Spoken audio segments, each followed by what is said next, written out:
সবর বাংলা জানেন তো কি? ধৈর্য। ধৈর্য এমন একটা গাছ যে গাছের চারিদিকে কাটা, কিন্তু ফলটা মিষ্টি সুস্বাদু। এই সুস্বাদু ফল খেতে হলে এই কাটাগুলো সহ্য করতে হবে। ধৈর্য। ছোট্ট ছেলে মেয়েদেরকে ননির পুতুল করে গড়ে তুলবেন না, খবরদার। ওদেরকে কষ্ট সহিষ্ণু করে গড়ে তুলবেন।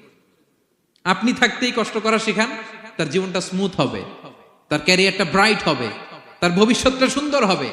ছেলে মেয়েরা কিছু চাইলেই সাথে সাথে দিবেন না। অনেক বাবা মা আছে এত আদর করে, এত বেশি আহ্লাদ করে, যা চায় তাই দেয়, পরে হিতে বিপরীত হয়, ঠিক কিনা? ছেলে মেয়েকে অভাব শেখান, ছেলে মেয়েকে কষ্ট শেখান, ওদেরকে সংগ্রাম শেখান, প্রতিকূল পরিবেশে কি করে টিকে থাকতে হয় এটার সবক শেখান। সেদিন লোকমান তাই করলেন, ছেলের সবর শিখাইলেন যে বাবা ধৈর্য ধারণ করো, আতঙ্কিত হবা না। জীবন এটা সহজ নয়, জীবন চলার পথ সহজ নয়, এটাকে সহজ করে নিতে হয়। কখনো সবর করে, কখনো ক্ষমা করে, কখনো অন্যকে ইগনোর করে, কখনো দোয়া করে, কখনো আল্লাহর উপর তাওয়াক্কুল করে, ঠিক কিনা? ছেলে মেয়েকে আদর করে বোঝাবেন, বাবা এখন তুমি বাবার হোটেলে খাও, মায়ের হোটেলে ঘুমাও।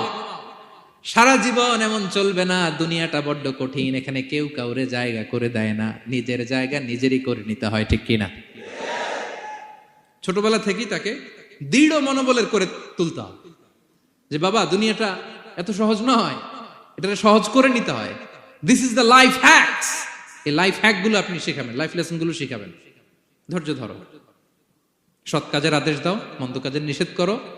এগুলো করতে গেলে একটু বাধা বিপত্তি আসবে, কিন্তু শেষ হাসিটা তুমিই হাসবে, ঠিক কিনা? বিজয় তোমারই হবে। কি বলেন? সময়ই কথা বলে, সময়ই কথা বলে। বিপদে ধৈর্য ধরো। বিশ্বনবী আল্লাহ বললেন, ওয়াসবির আলা মা ইয়াকুলুনা ওয়াহজুরহুম হাজরান জামিলা। নবী হে, বিপদে ধৈর্য হারা হবেন না। ভালো সময় সামনে আসছে, মক্কায় আপনারে কষ্ট দেয়, গণক বলে, জাদুকর বলে, পাগল বলে, মদিনাতে বিজয় আপনারই হবে, ঠিক কিনা?